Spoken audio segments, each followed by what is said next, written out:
So you're a philosopher? Yes. Yeah.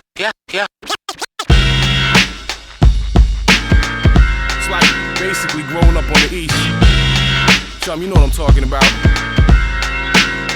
I grew up where the summers are hotter than Lucifer's kitchen, plus nuclear fission. You do the addition.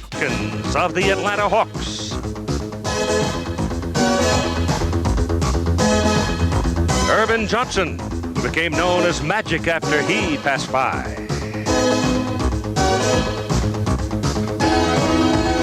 And Michael Jordan has also been here. These and dozens of others who make up the ranks of collegiate and professional basketball's best. Today we add more names, like Billy Owens from Carlisle, Pennsylvania. At 6'9", 215 pounds, he has helped his high school team to 4 straight Pennsylvania high school championships. Billy Owens enrolling at Syracuse this fall. Alonzo Mourning from Chesapeake, Virginia, had his name called by some one of the best teenage players ever. At 6'10", 230, and headed for the Georgetown Hoyas. This event started in 1978. And already, many of basketball's best have been part of this event. The McDonald's All-American High School Basketball Game. Well, this is the infamous pit in Albuquerque, New Mexico, where ranked and favored college basketball teams visiting here seldom win. It is the home of the University of New Mexico Lobos and the setting for the 1988 McDonald's All-America High School Basketball Game. 24 of the top players in the country will be seen today, and believe it or not, 12 of these 24 players stand 6'9" or better. They're getting bigger, stronger, and faster. And let's turn to Dick Vitale and talk about this extraordinary gathering of high school age big people. Keith, I really believe it's the greatest assembled talent that I've seen in my 25 years of following scholastic basketball. When we talk about big people, we start with Alonzo Mourning, the shot blocking whiz, the Hoya, the guy that'll have him rocking and rolling in a Big East. He's a tremendous talent with great rejection ability. How much rejection ability? 27 block shots in one game. And then there's another versatile big guy by the name of Billy Owens from out of Carlisle, PA. To me, Billy Owens is Baryshnikov in shorts. For the non-ballet aficionados, he really is the making of another Danny Manning, and that's the kind of talent we have, Keith. Where we had Picasso in tennis shoes last year, now you've got Baryshnikov in shorts, huh? All right, let's talk about the big men. That's fine. They make all the noise. They drive the Cadillacs like the home run hitters, huh? What about the people that get them the ball? There's some extraordinary guards hanging around the edge this year, I think. Well, they're great guards. It starts right in the state of Mississippi with a little guy by the name of Chris Jackson. He's got ultra quickness. I call him a mini version of little Isaiah Thomas, who I loved when he played at Indiana. Mr. Jackson's got great range as a shooter. Take a look at his dribbling skills, his ability to pull up and stick the J. They're going to love him wherever he goes, and it's LSU or Georgetown in a war. There he is with the downtown jump shot. He's just a tremendous offensive talent. He's got superb quickness. He can skywalk with the best. A great guard. But not only do we have Mr. Jackson, we have another guy by the name of Lateral Green.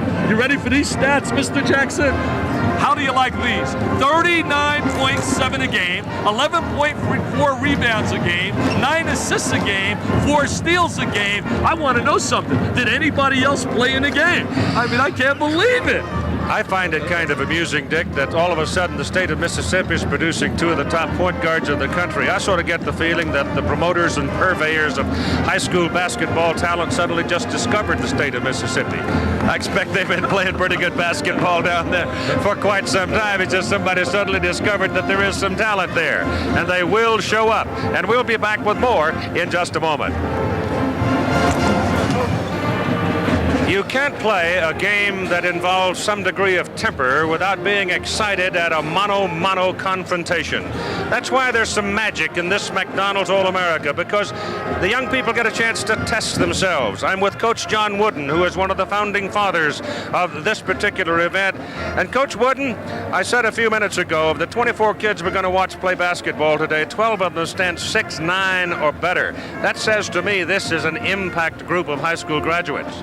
I think it is unquestionably, Keith, and it's amazing. However, it seems that each year they're getting bigger and better, and it's just amazing. You think one year, well, next year's won't be equal to this, and then they're bigger next year. It's just amazing, and they should be an impact group here. There's some outstanding individuals. Of course, they're all good, but there are some exceptional ones. And we're going to have to widen the lane to have these kind of people play in this game at this kind of speed, Coach. I've been favoring for some time the widening of the lanes to the international rules. I think that would definitely help. It would, I believe, cut down a little bit of the physical factors underneath the basket and give a little more room for maneuvering, and I'd like to see that. Are you satisfied the three-point shot has done what it was supposed to do? I'm really not. I don't think it has. I thought he would ease up the congestion underneath, but I don't believe it has. I think the three-point shot right now is entirely too close. 19-9, I think it's too close to be meaningful. Coach, nice to see you. You take care of yourself. Keith, always nice to see you. Thank you. Coach John Wooden. Now let's join Dick Vitale and a couple of trees. Well, I'll tell you, Keith, I want to come back and retire from the television world and go to coaching. Look at these two talents. On my left, Alonzo Mourning going out to Georgetown. On my right, LaFonso Ellis going out to Notre Dame. Let me start with Alonzo first of all. Alonzo, there's been so much written about you and said about you, and I know everybody's labeled you number one. What does this do for you in terms of pressure and expectations? Well, I really don't think it's really that much pressure now if you cause pressure to be on yourself. I really think that all you have to do is really go out. Every big game like this, you go out and relax and just play your game and really don't worry about the expectations of the audience. Just really go out there and play your game and play as hard as you usually play. You know, Alonzo, they tell you you're a great shot blocker. In high school, you dominate a lot of people, but now you get a chance to Stanley Roberts, LaFonso here on my right, to play against other big people. This got to excite you. Yes, it is kind of exciting playing against such exceptional talent. Really, mainly, when you go out here and play against this talent, you're really improving every time you play against these bigger guys, because it's really getting you ready for the next step, and that's your collegiate career. And it's going to be fun today. I'm really looking forward to it. You're going to love you down at Georgetown. Let me go here to the guy that you'll be competing with. LaFonso, I want to know something. All the notoriety, all the fame, you guys are signing autographs, I watch you all over. What do you do to relax and just be a 17-year-old kid when you get away from basketball? You have to really stay down to earth. You know, if you can get a few books to read or something like that, that's how I relax. Or just go get with a couple of younger guys and just have a lot of fun, and that's basically it. They tell me, I want to know if this is a true story, that the night of the championship when Danny Manning was doing his thing, they called you up and you were studying for an English exam and didn't know what was going on because your academics mean so much to you. Yeah, that's right. You know, going to Notre Dame, that's one of the top academic schools, and it'll be necessary to develop good study habits, and that's what I was doing the night of the championship. Well, LaFonso, Digger Phelps has already trained you well. You're giving a lot of publicity to Notre Dame with what you just said. All I know is we got two giants, and I don't only mean by size. These cats can flat out play. Keith, let's go to you, Mr. Jackson. All right, Dick. The McDonald's All-America High School basketball game will begin after this commercial and a word from your local station.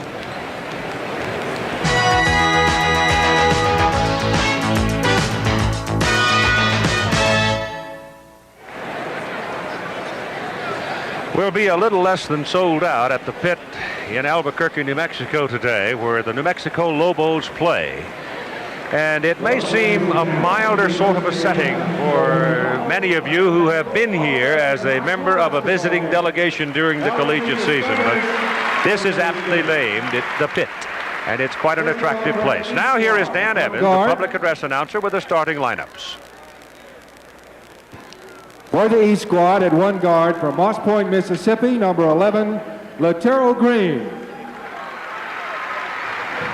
At the other guard, from Carlisle, Pennsylvania, number 34, Billy Owens. At center, from Chesapeake, Virginia, number 33, Alonzo Mourning.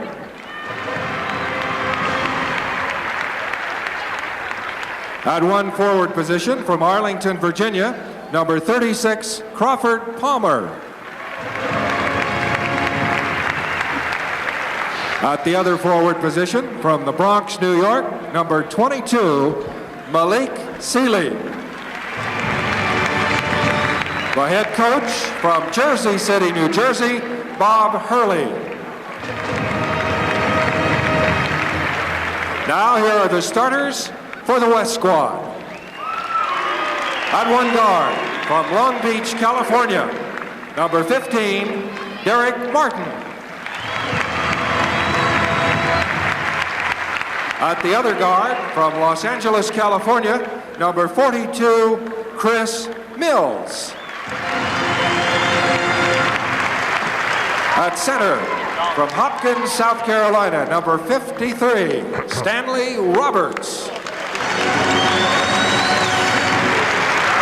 At forward from Memphis, Tennessee, number 10, Todd Day. And at the other forward position from Elkhart, Indiana, number 40, Sean Kemp. The head coach of the West squad from Albuquerque, New Mexico, Jim Holzman.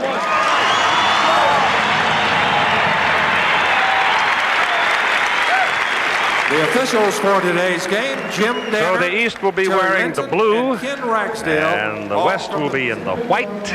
You saw that UCLA question mark on Martin. That simply means that he had signed a letter of commitment to go to UCLA, and now his father says there's something screwed up with the financial aid package. Whatever that means, nobody has really defined it as yet. The Pac-10 made a statement last week. They found everything to be legally in order, which means if he doesn't go to UCLA, he sits out a year wherever he goes. If he goes to another Pac-10 school, he sits out 2 years. The father was over here earlier today and said the kid's not going to go. The boy has said nothing, and Jim Herrick, who has just taken the job at UCLA after the soap opera they had there last week, apparently has not had a chance to defuse the problem if there really and truly is one. Here are the game rules for today's ball game. Keith, as we look at the rules right here, they'll play a lot of the college rules, 2 20-minute halves. They'll use the 45-second shot clock, no zone defense, and they'll allow them to play up and down the court. I got some statements I'd like to make on that Derek Martin situation a little bit later, but you're right. The dad told both of us that no way will he be going to UCLA. I only feel he should allow himself at least to get to know Jimmy Herrick and hear what Jimmy Herrick has to say about the UCLA program. Mills puts it up and pops it down. So Chris Mills, who's also involved in a bit of a soap opera himself, knocks down the first 2 points of the ball game for the West. Now the East moves to the attack. This is Green, the outside lateral Green. Ball is knocked loose, and the West is running it. Day, good pass, Mills basket. Tremendous transition basketball right there. Mills shows his versatility that he can run the court as well as shoot the perimeter jumper from out of Fairfax, California, going to Kentucky. Inside ball blocked beautifully by Day, who feeds it out on a hurry, and there's a foul whistled on Latrell Green.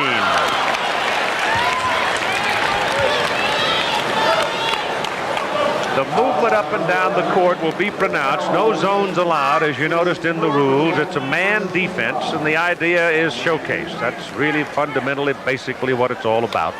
And a chance for the top youngsters in high school basketball to get a chance to play against each other. Determine in their own mind just how good they might be. Kemp misses, rebound East. Here's Green running. Missed it. Rebound comes outside to Billy Owens, headed for Syracuse. He's so versatile. Owens can pass the basketball. He can play any one of 5 positions on the floor. He's got a lot of Danny Manning in him. Latrell Green out of Mississippi at the point. Loves to score. He's got great personality. Look at this, shooting a jumper. Here comes Martin out of St. Anthony. That ball awfully high. Got away with a little bit of a carry. Mills misses, and the rebound tipped in by the big man, Stanley Roberts, who stands very close to 7 feet and weighs somewhere in excess of 250. He is a big guy. He's got great mobility as well and very agile. They're going to love him down at Baton Rouge. Dale Brown will do a tremendous job with him in a post. This is Owens feeding inside, and you got to travel. Going up with it, and just simply couldn't turn it loose is Crawford Palmer at 6'8", and headed for by Krzyzewski's program at Duke. He's going to be a fine player coming off the bench. He's perfect for the Duke program. Very physical. He'll hang around the basket. He fouls a great deal, but I believe he'll learn how to play position defense under Coach K. There's an example of the quickness of Martin. Can't get it to go down, and inside, Mourning for the rebound. That's his second rebound already. Here's Owens. Not a bad play there by Kemp. He rode right with him and stopped the shot. And the West moves it the other way today. Blocked and a foul. Mourning got the ball, but also slammed the body. You gotta love this kid. He's got a great attitude. You watch his agility right now. Now he's getting the good angle for the block shot. Once blocked 27 shots in the game. There he goes. Looked like a great block to me. Take another look at it. There goes the belt buckle, though. There was some contact before the shot. Oh, they're going to love him down to Hoya land. John Thompson's going to put that full court, relentless pressure defense. He's going to take Alonzo, who we look at right here, put him back as the safety man, and he's going to say, come on down, try to get to the goal. Day with a couple. Working off a 45-second clock. We're at 17:50 to go in the first half. And the West is out to the early lead. And that bounce pass will go out of bounds. That's a turnover. Well, one of the things about Alonzo Mourning, Dick, and I want to say this because I have seen in many, many instances going back to when I started in this business in 1952, a lot of youngsters come out of high school and be great, right? They reach a certain level of development and they don't progress any farther. Mourning is a great player right now. How much farther can he progress? I think he's definitely going to progress down at Georgetown, especially with the style of play, just like Patrick Ewing did. And I really believe, look at that inside action. It's ferocious. Big Roberts clears it outside today. He's quick. And on the rebound. Slapping it up and in. For the West, number 42 is Chris Mills. Mills now with 6 points of the ball game, and Chris that time was head high to the rim. He's a very active player, and he's certainly a guy that if he could join Kemp down there on the front line at Kentucky, they're getting quite an addition. Owens finally pops one through. Carlisle High School, you ready for this?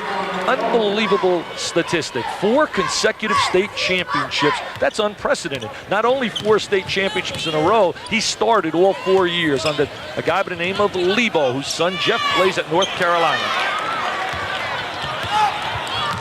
This is Green on the point to Owens. 4 points now for Billy Owens, and Mourning has 4 rebounds in the game. Well, Owens shows us again his versatility. He shows he can shoot the jump shot, he can run the court. Syracuse's Jimmy Boeheim's going to fit him in beautifully with Derek Coleman and also Sherman Douglas. They've called traveling. The officials are Jim Danner out of the Western Athletic Conference, Terry Linton and Ken Ragsdale from the PCAA. Gary Colson had all these kids walking around the New Mexico campus. I'm sure he would have rather had them on a dotted line and stay here in Albuquerque. Don't let them out. Well, they've run the coaches off. There are no coaches involved today. Yesterday, they had used up their time allotment for contacts with them, so they're gone. That's Mourning. Scored a basket. Goaltending. Count it. Scored a basket. Mourning is a much more efficient offensive player than a lot of people talk about. We watch him inside. That would be his basic area of development, though, wouldn't it? Yeah, he really has to work a little bit more on his offensive skills. Little jump hook inside, but I believe he's got great mobility. 16:03 to go in the first half. We take a look at Alonzo Mourning. We're going to see another dimension of his game. We've seen him rebound. We've seen him block a shot. There he is with a little jump hook. Not a good play right here by Sean Kemp. Stanley Roberts was playing post defense behind him, but the ball was entered by Billy Owens. Look at the pass by Owens. The excellent bounce pass. What a combination. They're going to love them in the Big East. I'll tell you one thing. The Big East recruiting class with Owens and also Mourning, who we're looking at right here, has to rank as the best right now in America. New people on the court now for the West, handling the ball out in front, number 34, that's Tegigna. He's a big guy going to Michigan State. Up at the top of the key, and missing is Sean Kemp, who stayed in the ball game, and inside a jump ball is called between Hodge of the East and number 50, who is that, Eric Anderson for the West. The arrow gives the ball over to the east. Now here comes Chris Jackson, the other point guard from Mississippi. He's handling the ball out in front. Peeler, Anthony Peeler, who's headed for Missouri, is in the ball game. Inside, the shot is missed by Robert Verdun, who's headed for St. John's, and you got a traveling call. Also in the ball game, you have Christian Latner, number 42 in white, who is also headed for Duke. Latner stands in at 6'10". Martin handles it for the West, won't go down. Rebound is off Verdun. Nope, it is not. It is off Kemp, and the East will handle the ball. You know, you mentioned Verdun going to St. John's. Archbishop Malloy had a tremendous year this year, and they got another great player, Kenny Anderson, who a lot of people say is the best guard in the United States. Ball is knocked loose and taken away by Matt Stagenga. Can't handle it, but Jackson, as the East recovers it, knocks it down. And Chris Jackson's a guy that Dick was talking about at the beginning of the show, the kind of stats he had coming out of high school. Oh, look at that move inside. What a great head fake. That's Stagenga. Matt Stagenga, number 34 at 6'7". He's a very active player. Judd Heathcote's got a good one in Mr. Stagenga. He was going to go to North Carolina, but then decided to stay home. That's Peeler popping it up and getting it to count. Anthony Peeler, 6'5". He's an athlete. Great jumper going to Missouri. Martin losing control of that as he got in among the trees. You know, Keith, you mentioned Martin earlier and the fact that he doesn't want to now go to UCLA. My feeling is... He hasn't said so. It's the father doing all the talking. Well, the father's, I guess, representing him. My feeling is any player who signs early and there's a coaching change, he should be allowed to be re-recruited again. Look at that penetration right there. I know, but this gets me very quickly into an area of college athletics that I despise. And I think most coaches do too. It's the confounded necessity of recruiting, with the mess it brings with it. There's always some kind of a problem that comes with it. Well, I hope there's not really. I love the game too much, and it would be a black eye if any validity to the charges in the Mills situation going on with Kentucky. There's got to be something there, Dick. There's got to be, doesn't there? Well, Because you got people involved operating interstate commerce and understate California laws involved in that one. But here's the rebound coming off into the hands of Peeler, who is a skier. He can jump, huh? Well, he's a slam jam bammer, too. He can really play out in transition. For the people out there, I guess you better document what we're talking about, Keith, in the Mills case concerning Kentucky. Well, one of the air freight companies, one of the employees found a package that was open intended for the father of Chris Mills, Claude Mills, returning a video cassette from the University of Kentucky, sent out by one of Eddie Sutton's assistant coaches. When they found the package open, they found inside $1,000 in an envelope. They brought together the number of people required under the provisions of interstate commerce, being a bonded company, and the security people were there. They resealed it. They have confirmed that there was money involved. They resealed it and was delivered. Claude Mills says he did not receive any money. The Kentucky people say they did not send any money. So now that you're involved with ICC rules, you're involved with state laws, you're involved with all kinds of things. So somewhere along the way, this will have to be nailed down, it would seem to me, because there are so many people involved in it.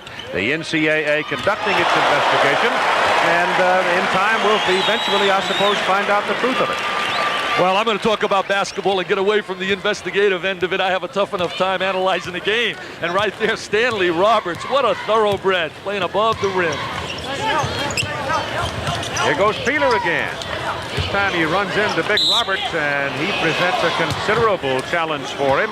And one of the other young people in the ball game right now that we have not had a chance to see so far is Don McLean. Don McLean at 6'9", played at Simi Valley High School. Outstanding in the western part of the country and undecided, as at this moment he says, where he's going to go to school. I really believe he'll end up at UCLA. He has a meeting set with Jimmy Herrick. He can visit the UCLA campus. They can't recruit him actively. I think Jimmy's going to do a solid job. I know he was like the fourth choice for the job, Keith, but heck, I was the fourth choice with my wife, and I've had 17 great years. So if he can have a run like that, he'll be okay. Probably the best choice all along, frankly.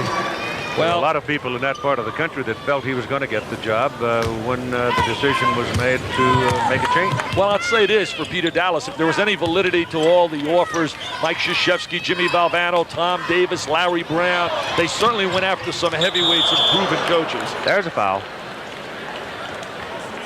So Martin draws the foul. He's just sort of standing there. One of the big guys, Latner, ran over him, really. Keith, what's your feeling on this? We mentioned Derek Martin. We just watched him in action right here.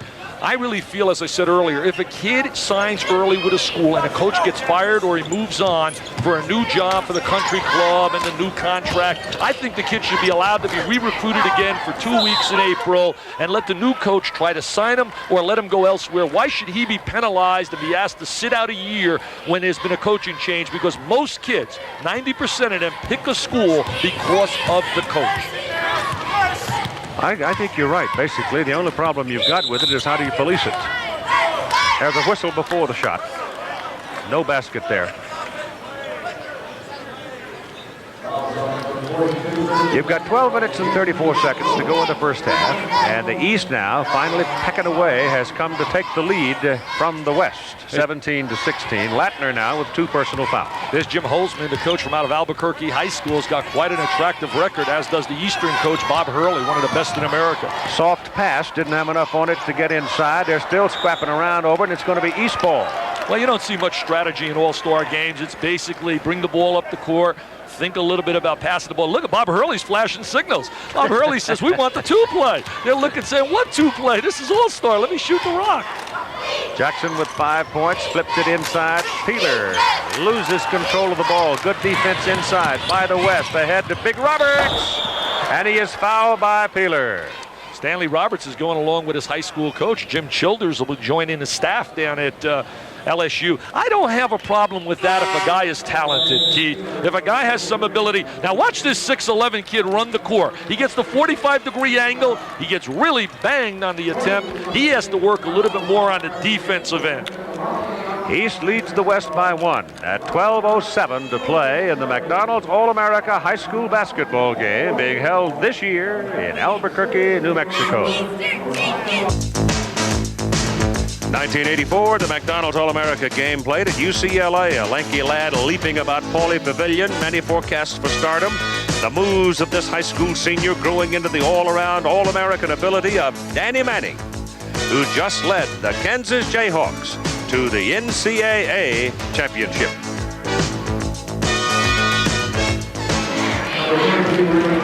And of course, every one of these youngsters would like to walk the kind of path that Danny Manning has been able to walk. And of course, he ain't through before he goes on to pro ball. Every indication I have, he's going for the Olympic gold. Well, he'll definitely be our Olympic forward, and there's no doubt he'll be the first player in the NBA draft. And what a run he had during the tournament for Larry Brown. I guess I got to get ready to scrub the floor out in Lawrence, Kansas. You do, yeah. Well, hey, wait a minute. There's 6 months to go, and the Larry Brown soap opera will go on and on. But I see he's signing some outstanding junior college players. And getting Callaway out of Indiana. Yeah, Ricky Callaway. He's got to set out of here. Well, Roberts shows that he needs a little work at the foul line, doesn't he? Most big kids really have to work in that area.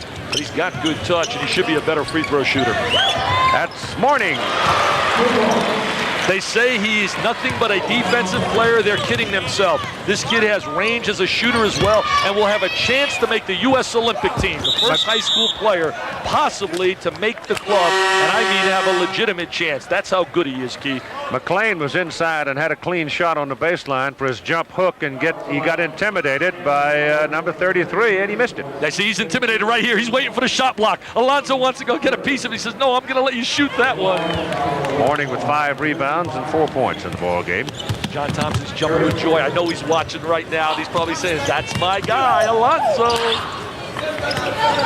Number 21, Milton Bell, is in the lineup as well. Green is fouled by McLean.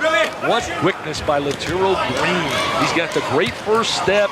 Scored 58 points against Chris Jackson, but Jackson did not guard him. Now watch this quickness. There's the first step. Oh, he hangs in the air. 40 miles apart in Mississippi. A Latero Green and a Chris Jackson. Look at the extension, the acceleration. Draw the contact. 39.7 a game, 11 rebounds a game, and 9 assists. As I said earlier, did anyone else play in the game? He had 4 blocking backs. Unbelievable. 4 rebounders. He's got great personality. Met his principal. She's here. I was on a plane with her. She's so proud of Latero. He's also a pretty good student. Has not decided yet. It's Georgia, Georgia Tech, Clemson, and Illinois. Poole puts it up off the glass and slaps it through. Stacy Poole, who'll be going on down to Florida. They'll be playing Norm Sloan. Norm Sloanini. I've changed his name. He's an Italian now. But Norm Sloan's got a great recruiting class coming in. Cesar Portillo, Jose Ramos. Billy Owens misses. Rebound Bell. No. Up Mustaf, who's headed for Maryland. Mustaf can't come down with it. And the West runs it. Mayberry can't get it to drop. Fumbled away by Bell. Back to Poole. Nope. Slammed in there. Hard by Raymond Thompson. Thompson, an athlete. Dr. Tom Davis is going to have him down at Iowa, where I believe they'll be a top 10 basketball team with Marble and Armstrong, and maybe their best player, Matt Bullard, who's a transfer from out of Colorado and an NBA, some people say, first-round candidate. Owens missed it. Gets a rebound. And gets a foul from take a choice, Anderson or McLean, probably Anderson. What a play right there by Billy Owens. He drives, shows good speed and quickness. Look at the mobility right here. 34, Carlisle High School. There he is taking the ball to the goal. Now watch the second effort. He takes it at some big people. Now he's right inside. Good offensive rebound position. Scored 53 in the state championship against Central Catholic out of Pittsburgh. And they say at the end of the third quarter, he outscored and out-rebounded the whole team in the state championship and won 4 consecutive state titles. Dean Smith is still wondering what happened to his connection, right? Yeah, Jeff Lebo didn't do a job recruiting him, that's for sure. Air ball by Green. Poole comes out with it. And off the back iron. Nope. And West has still got it. That's Thompson losing his footing and a foul whistled, and the foul is on Billy Owens. Mayberry handling the ball inside, almost broke free. Lee Mayberry is out of Tulsa, Oklahoma, in the white. And Mayberry is headed for, where's he going? He's going to Arkansas with Todd Day, the outstanding player out of Memphis, Tennessee. That's a good duo they're getting down here, Nolan Richardson. McLean misses. Owens rebounds. Take it in. Green. Did you watch Billy Owens pass the rock? He gives it up. Very unselfish player. Anderson. Bobby Knight's going to like this kid, Eric Anderson. Pencil him into the starting lineup. The general's saying, hey, Vitale, don't pick my starting lineup. I probably gave the kiss of death by saying he's going to start. Horning outside. Nope. Alonzo, go inside. You don't belong on a perimeter. There's a foul. Billy Owens, silly foul, really, because he never had a hold of the ball. And in reaching around, trying to get it away from Thompson, slapped him over the arm. Keith, how good is this class? To me, it's the greatest class ever, 6'5" and up. The question mark would be some of the guards. But basically, a lot of people said early this class might have been overrated. Forget about it. There are at least a half dozen impact players that are not even in the game. Keith Tower, Cesar Portillo, Mike Peplowski. These are all legitimate big people. Tower going to Notre Dame, Portillo to Florida, and Peplowski going to Michigan State. Anderson again. And Mustaf the rebound. Tough inside when you're shooting over Alonzo Mourning. That really bothered Eric Anderson right there. Owens, good. He's big time. He's a PTPer. The Carrier Dome will be rocking and rolling. What a trio. Douglas Coleman and Mr. Owens. He's got 6 points. His brother's a heck of a running back, and I know you had the Syracuse-Auburn game. His brother Michael is a heck of a running back. Or Coach Mack. Little off balance, not quite enough on the shot to get it there. And the rebound by Milton Bell, who's 6'6", goes to Georgetown. Owens handling outside with Bell. And Bell, back iron. That's rebound. Mourning had it for a moment. Owens came inside to get it, to slam it in. The Carlisle Crasher, Mr. Billy Owens. There'll be 30,000 plus every day at the Carrier Dome, one of the better environments in college basketball. Inside Anderson, doubled, back to Thompson. To the west, won't stay in there. Nice bounce pass. Bell can't get it. Rebound, Thompson. Thompson's going to fit that Iowa running game. He just ran right over Green there. He really belted him, but the big guy can haul it. He should have given the ball up a little sooner, Keith. But you're right. He's going to fit into the style of play with the Iowa Hawkeyes. He's an athlete. They like to run and press. Should have given it up a little bit earlier. One of the things that Laterrell Green's going to have to learn, though, even though he's strong and young, little fast people lose to big fast people. Live, except on the West Coast, right after our basketball game. Let's take a look at the versatility of Billy Owens. We're going to take a look at him right here, putting the ball to the deck. Remember, he's 6'8". There he is, pulling up, shooting the jump shot, squares his body, good rotation, excellent touch. And now we're going to watch him on the inside. There he is with a rebound, jamming it, shows it. There's a look at Laterrell putting some ice on his chin. And a look at number 34, Billy Owens. Owens 8 points and 4 rebounds. Mourning 4 points and 5 rebounds. That's why the East has taken a 25-22 lead over the West. West deflects the ball. Anderson breaks away. Jackson fouls him. I thought it was a little walk-in violation, but they let him get away with that one. Good anticipation. Eric Anderson steps in the passing lane from out of Chicago, Illinois. Took a little extra hop. He's going to, again, fit perfect in the Bobby Knight system. Team concept, play good, tough, tenacious defense. He'll be definitely a factor there as a freshman, along with the kid Jay Edwards, who was by far the best freshman in the Big Ten last year. That's 9 fouls on the East team. At 10, you shoot a 1+1. You get in a bonus situation. West has 6 fouls. We talk about the Big Ten is going to be awesome again next year. They have so many key players returning, and also Illinois with the addition of Marcus Liberty, who everybody says should be eligible with Anderson and Battle. They should be an awesome team. Oh, good look. Off the hands of Bell. Ball turned over, goes to the white-clad West team.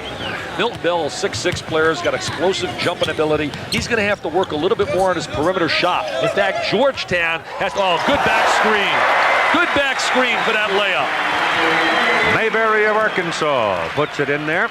Mayberry's a point guard, and he'll play a lot down at Arkansas. Bad pass. Ball in the hands of what Mayberry. A pass. Back to Stickinga. What a pass by Mayberry. Nolan Richardson, you got yourself a dandy. A Razorback. Great vision, excellent bounce pass. And Stickinga, you got to like that kid from out of Grand Rapids, Michigan. Watch him in a slam dunk contest at halftime. That's Stickinga. Palmer double teamed inside and is finally fouled by Mayberry. Crawford Palmer's going to be a physical player in the Duke system. Duke returns so many outstanding players. Danny Ferry. They have Robert Brickey, an outstanding athlete. They have some good inside people. Abdel Nabi, John Smith. The question mark with Duke, they have to find, I believe, another guard, even though Snyder is certainly a solid point guard and Henderson's a good shooter. Werdan inside, takes a walk. Turns it over. They're having a tough time making an entry inside, getting any kind of rhythm to their half-court offensive game. Well, you've got Leitner and Palmer both going in there. They figure to be bench people the first time out, but those are two big, strong kids. They'll get a lot of playing time off the bench and really contribute in the Mike Krzyzewski system. Jackson, that's 3. No. Rebound inside. Goes to Ellis. LaFonso Ellis, who's headed for Diggins at Notre Dame. What a recruiting class they've put together. Digger and John Shoemate. Follows out of bounds. See a lot of the big kids now, they see the guards coming down, shooting the J, and they say, heck, we might as well shoot it. But when they play on a collegiate level and they get into that puzzle, they'll put them right where they belong. And Mr. Ellis will be along that baseline for Notre Dame. They also got a super quick kid by the name of Keith Bennett and another good player by the name of Keith Towers, 6'11", inside player. Good pass inside to Werdan by Seeley. And Seeley is fouled. Seeley's going out to St. John's for Louis Cornacecca. Played really well in the Capital Classic. Take a look right here at the grade point average of some of these kids. They show they've done the job in the classroom as well. Leitner going to Duke, Stiganga, Michigan State, Ellis, Notre Dame, and Seeley from out of Tallentine, the #1 high school team in the nation, according to USA Today, going to St. John's. You always have the feeling, too, that the kid with the grade point average is going to be the first one to contribute. Well, there's no question. You like that combination. You can't beat it when you have a kid who has academic success as well as athletic success. These teams are having a tough time on that free throw line. I think I got to go out there and show them how to shoot the rock, Keith. Now, you've seen me shoot it now. Laugh at my shot. I got great rotation and touch. Yeah, but they put a regular-sized basket on that. You got a bucket when you're out there. Chris Jackson handling the ball out in front. These games are usually guard dominated. As Ellis up for the rebound, he wanted to buggy whip it the length of the court as they tried to effect a breakaway from Mayberry, and he got hung up. Somebody hung him on the arm. You know, I was talking to you yesterday about some of the phases these kids will go through. The expectations phase is going to be tough for a lot of them to deal with, trying to blend in with other great players and become option number 3 and 4 as opposed to being option number 1 like they've been on a scholastic level. He actually was on the out of bounds, too. So Seeley, as the East gets possession, drives in and drops it softly through for the East to make it a 28-27 East lead. Seeley's a good baseline performer. He really likes playing along that baseline. Blocking foul, Werdan. Werdan's got really good hands and good post moves inside. And with the Carnesecca system, he plays a lot of half-court basketball. Played for an outstanding coach, Jack Curran, down at Archbishop Malloy. What a track record he has put together. And they tell me, wait till we see Kenny Anderson, and I'm sure he'll be in this game next year. That's 10 fouls now on the East team. So they go to the bonus. At 5:26 to go in the first half.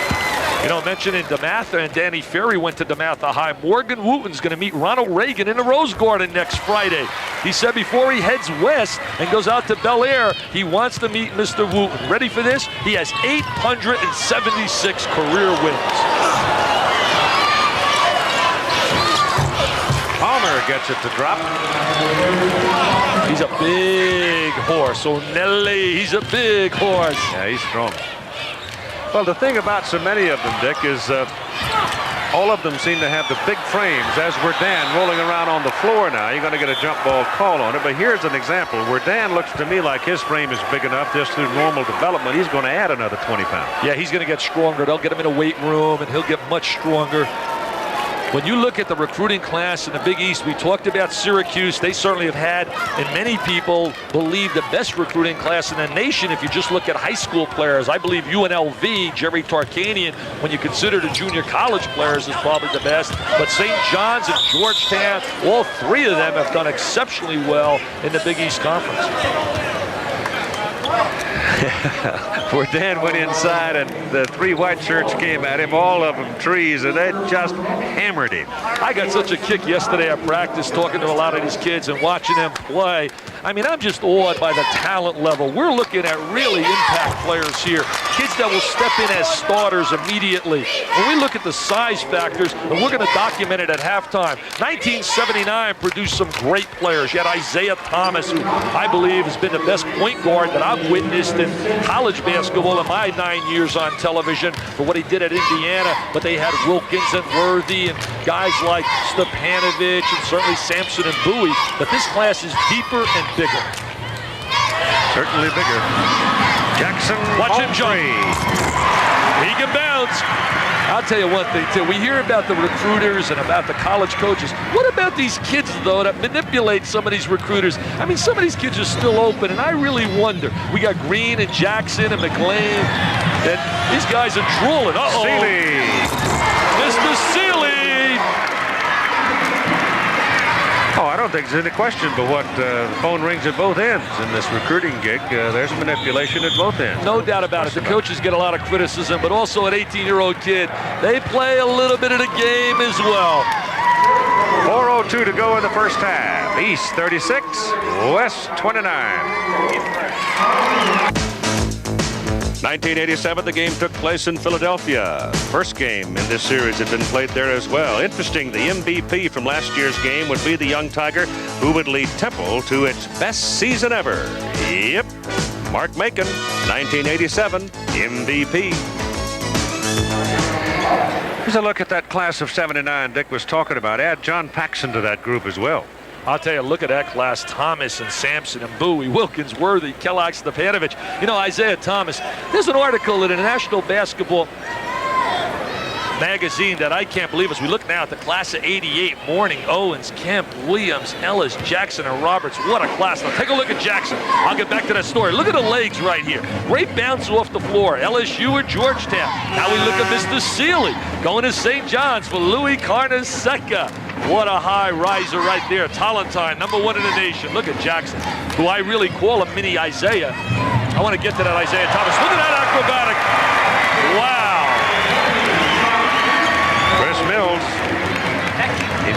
certainly making his presence felt as he comes back into the ball game. That's Hodge, who's going to play for John Chaney at Temple. He's 6'10", 6'11", and soft touch. He's got good offensive ability. He'll step in for Tim Perry, who, by the way, is really exciting. All the NBA scouts down in Orlando played really well. Over the back, Roberts. You know, I was getting to Isaiah. What I wanted to say, Keith, and you knew I was upset yesterday. A national magazine has an article by a writer I've never talked to, don't know who he is, never met him, never called me. He's got me quoted with some negative comments about Isaiah Thomas that blew my mind. All I could say is journalistic rubbish. And plain, I wish these guys, hey, I'm easy for a quote. Guy only has to do is call me up and I'll give him all the quotes he wants, but I happen to be a big fan of Isaiah Thomas. Oh, I got that off my chest. Good. Leitner drops it in. Slam dunkers. And a look at some of the big men. You know, I was talking about the Big Ten, and next year the Big Ten has got some outstanding teams again. I think Illinois, Iowa, and Michigan certainly could beat all three of them in the top 10 in America, certainly in my poll. And you never can count out Indiana. And Ohio State with Gary Williams and Michigan State had great recruiting classes. Mills a little late with his pass, but recovers. Now goes to Martin. Got it. Where will he be? Will he be in a UCLA uniform? Or maybe will he go to the schools that were initially involved? Initially it was Duke, Arizona, UNLV, University of Southern Cal. The big soap opera will continue with Derek Martin at UCLA. That shot is forced. Rebound by Owens. Missed it, and slamming it home is Gerard Mustaf. Mustaf's got a lot of skills. Morgan Wooten was telling me last night on a roundtable discussion.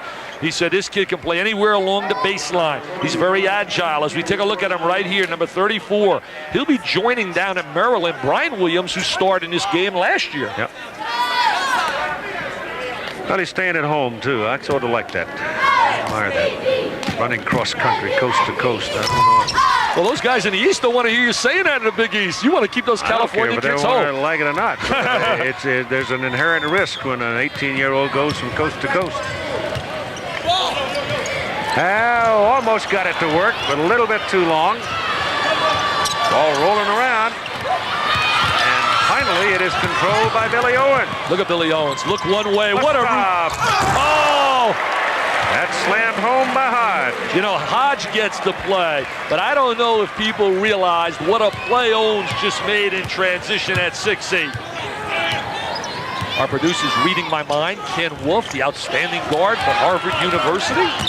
That's a foul on Martin. Kenny said he played at Harvard. They play basketball at Harvard? Used to. I know. They had a guy by the name of James Brown, too. Does a fine job at CBS. Played with him on that team. They had an outstanding team.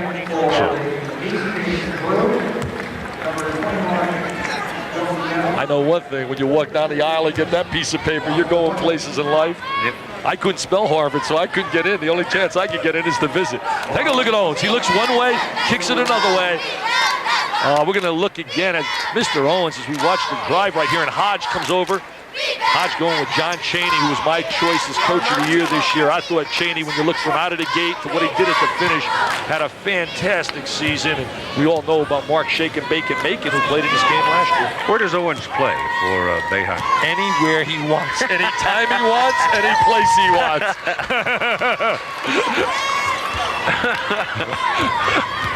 Hey, Derek Coleman, I hope he doesn't sulk and pout because Mr. Owens is going to get the rock in his hands a great deal, and Coleman sometimes is his biggest enemy. Day picks off the loose rebound for the West. Can't get it. And finally the East comes out with it. Bell on the move. Peeler, he's loose. Oh, Mr. Peeler, throw it down.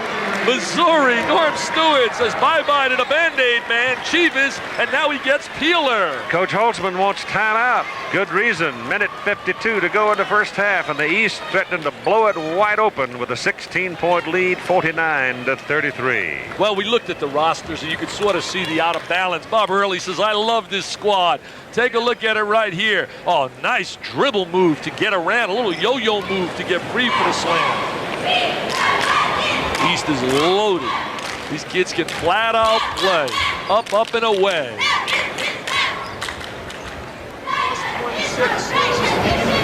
They have lived up to their billing, Mr. Jackson. These kids are for real. Let's go right now. So we get it inside. If they double Just adding on to the heat, though. On the defensive back. Old pressure. Look at the size of our team right now. What was the answer when you inquired? When you inquired as if, where do you go to rest and relax now before they go on to accept the burden? We take a look at Bob Hurley.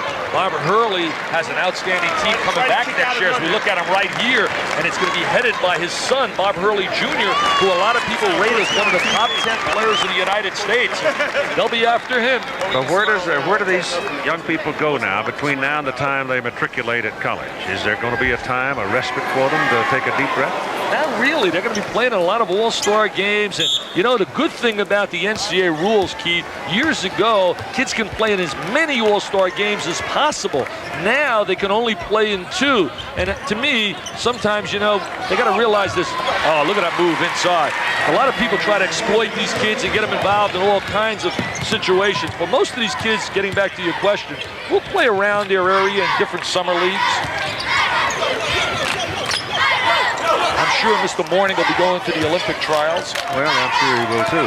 But there are other times when a coach who you've invested so much of your future in a young person like this, and the young man's future is also invested, I guess there must be a moment of persuasion where you don't really want him bopping around playing in too many games, do you?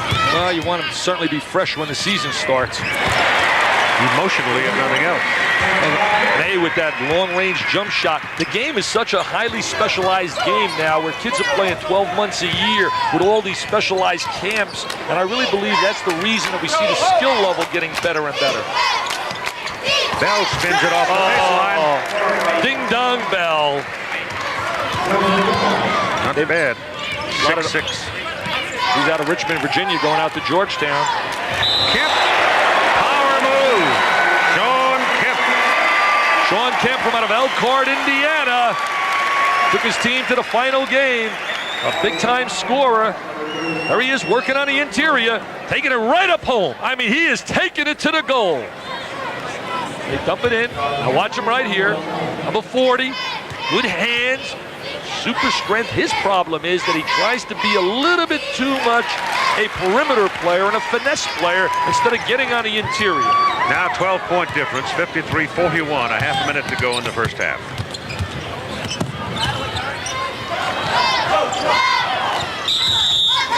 Whistle inside, and a foul.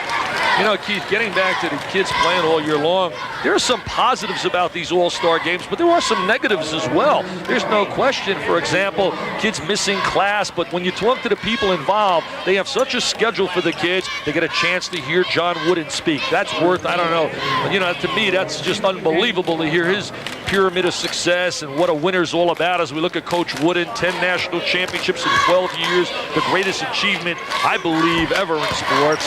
So there are a lot of positives, but there are some negatives, and the negatives, kids signing autographs at age 16 and 17 and 18, their heads get blown out of proportion. And we're guilty. I know I'm guilty. There's no question about it. That's why I asked you what I asked you a while ago. Where do you have a chance to go just rest and be yourself before you go off to that collegiate adventure, which is ain't a gimme going to college. Well, they should let the kids not play as freshmen. They should really have freshmen adjust to college life and not be eligible immediately. Muskoff trying to give it inside. Ball still rolling around, and now you got a foul whistle. Hey, is he taking this serious? Look at Jim Hulsman. He's got the glasses on. He's from out of Albuquerque High School. Look at him right here, scratching his head. Yeah, his folks are down by 10. He said he couldn't believe it yesterday. All the kids were signing autographs, and nobody was asking him for an autograph. Now we watch him trying to post inside. There's the base. Look at the coach. Look at Hulsman. He's thinking this is a legitimate season. Look at that move along the baseline. So acrobatic. Horning to the line. Rebound taken out of there by Roberts. The half is over. And the East will go to the clubhouse, leading the West by 10 points at halftime, 53-43. And the only player not to score on either team in the first half, LaFonso Ellis, but he'll get his, I'm pretty sure, in the second half. Slam dunking and big people, halftime subject. We're at the pit in Albuquerque, New Mexico for McDonald's All-America High School basketball game with the East team leading the West by 10 points, 53 to 43 in a game that started lopsided for the West. The East turned it around as Morning and Owens and their big people started to take control of the backboards. Big people always mean slam dunks, right? Well, it's getting to the point now where little people are getting into the slam dunk business too. Let's join Dick Vitale now as we have a look at the slam dunk competition between these high school All-Americans. This is slam dunk contest time. It's showtime. This is the preliminaries. They're getting a little warmed up, getting ready for the real action where each dunker will get 3 dunks at Albuquerque High School. We're watching some of the great high school players do their thing, and the fans love it here in Albuquerque. And now 4 guys made it to the finals. Let's get ready for the slam dunk competition. LaFonso Ellis heading out to Notre Dame, 6'9". We're gonna see their best dunk. Here goes LaFonso. Digger's gonna love him. It's power time. Rock and roll. Take another look at LaFonso. He hangs in the air. It's hang time. Bam! What an unbelievable talent. Mind-boggling. And now we take a look at Chris Jackson, the making of a little Isaiah Thomas. He's 6'1". I wonder if Isaiah can do this. Watch the timing right here. Off the glass, a reverse slam. Awesome. With a capital A. Chris Jackson from out of Gulfport, Mississippi. Watch his head right here. Look at this jumping ability. Remember, he's 6'1". Now we take a look at contestant number 3. And here we go with Chris Mills, 6'6.5", going out to Kentucky. The high riser from out of Los Angeles, California, Fairfax High School. You talk about agility and mobility. Everybody's silent. There goes Mr. Mills. He's going to fly over 2 players. Look at that high skywalking job. Mr. Chris Mills. They can't believe it. Little high fives. You talk about talent, baby. This is talent. They're flashing some of their 10s up there at Albuquerque High School. Now we take another look at Mills. Here he goes flying through the air, over 2 bodies, up, up, and away. Slam, jam, bam. Now it's high five time. And now we're going to take a look at the ultimate winner, the champ, going out to Judd Heathcote land, Michigan State, Matt Stagenga. Stagenga now looking at Derek Martin. Derek Martin a little nervous, sitting down. Do you blame him? Look at him, a little smile on his face. He'll cover his face. Here goes Stagenga. Oh, now you can see why Dean Smith was brokenhearted when Stagenga said, "No, Dean, I'm going to Michigan State." Derek Martin says, "I love it." I wonder if he'll give Martin half the trophy. Take a look at Stagenga. There he goes. Up, up, and away. He won it. That took place Thursday night. There are your final standings in your slam dunk contest with Stagenga winning it, Mills, Jackson, and Ellis in that order. Well, you made the comment as we came to the close of the half that the Eastern team in particular, and you cited Owens and Morning in particular, specifically, that they had proven out to be as advertised. Well, they're for real, Keith. There's no doubt about it. I mean, these kids are solid gold players. People have been evaluating and really putting them to the test for the last few years, and they've met every test. And I believe they'll meet the test on a collegiate level. I think when they play on a collegiate level, they are instant impact players. Morning is such a dominator. His intimidation ability. I believe he has a great chance to be the first high school player to make the United States Olympic team. And not just because John Thompson's the coach, but because of his ability. I believe he can play with the big guys that play on a college level. Well, he's going to have to be awfully good because just the fact that John is going to be his collegiate coach, if he is not a dominant player, then John will probably get some criticism for it. Chris Jackson taking it up, and down the bottom. 53-43, East leads the West in the McDonald's All-American High School basketball game at halftime. Despite the growing impact of the three-point play, and it seems to me the near certainty that somewhere down the road we're going to get a widening of the free throw lane to handle the big people, the big man is still the man in all levels of basketball. Of the 24 players that we're watching today, we made this point early on. The 12 of the 24 stand 6'9" or better. And that's big for teenagers.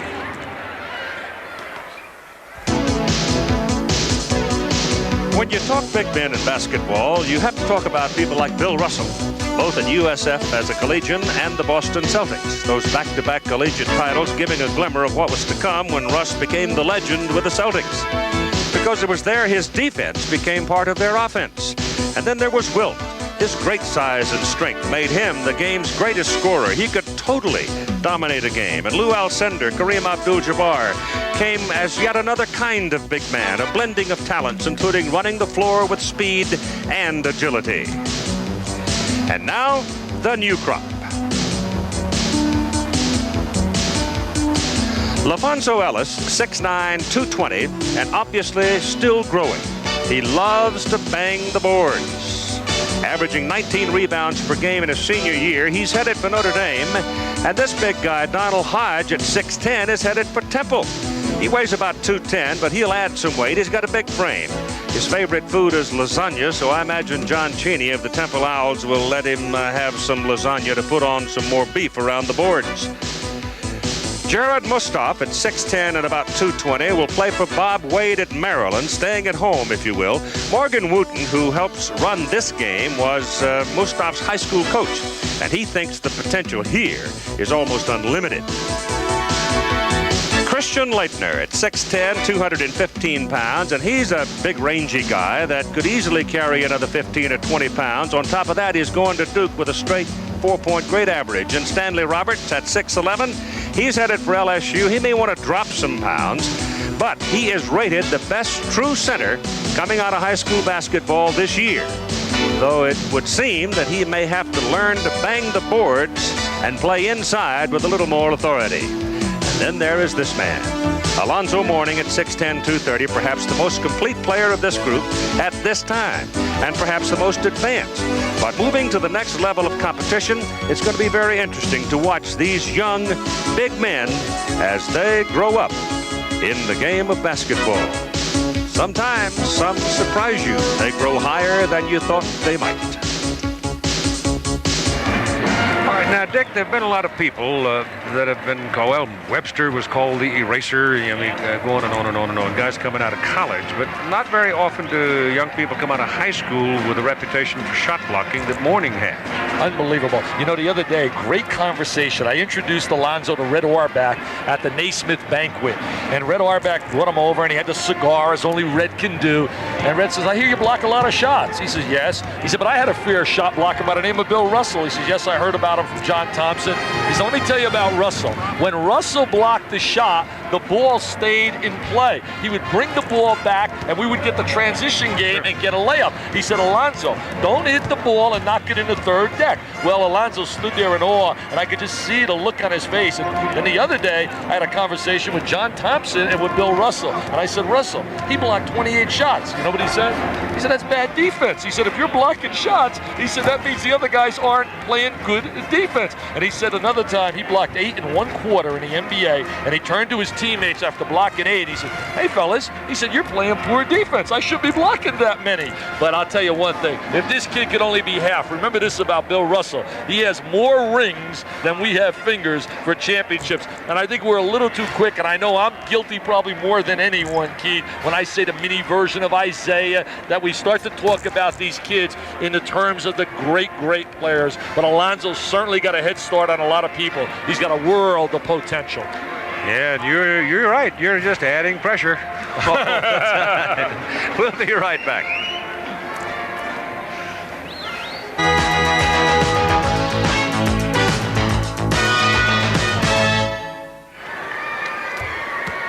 A 10-point lead for the East over the West at halftime in the McDonald's All-America High School basketball game, an ABC Sports exclusive being brought to you by The Good Time, Great Taste of McDonald's, and by Thompson's, the first name in lasting protection.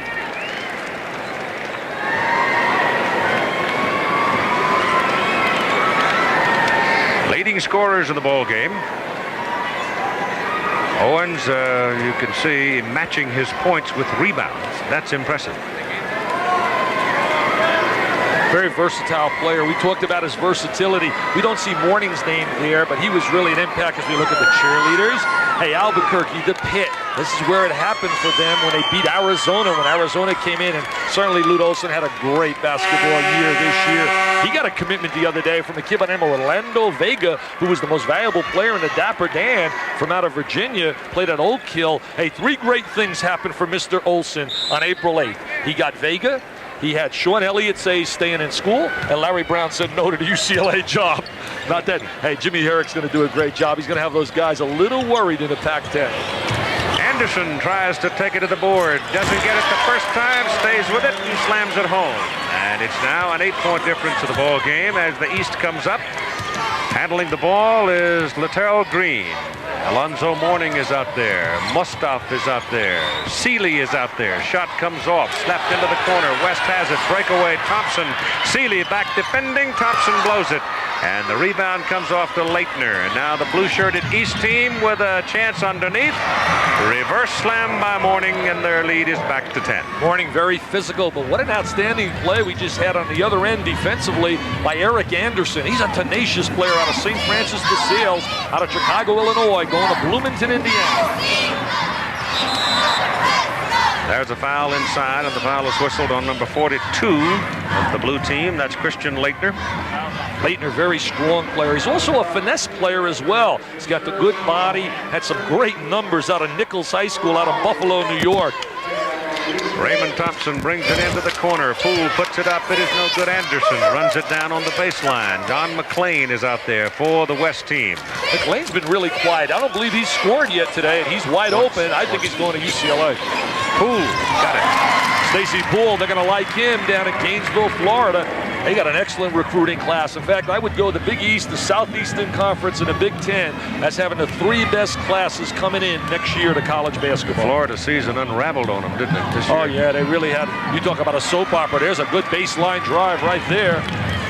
Jarrett Mustaf. He's got great quickness for a 6'10 player. Poole answers.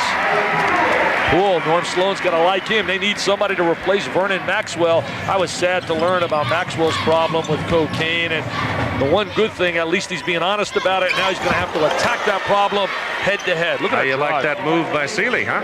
Yeah, Seeley, a quick player. He's 6 points. Little Louie's going to like having him down at St. John. Poole answers. That's twice in a row. Stacy Poole has come down within your face. Yeah, Stacy Poole really waking up right here in the second half. I believe is his 3rd basket, 2 in a row here in the second half. 59-51, East by 8.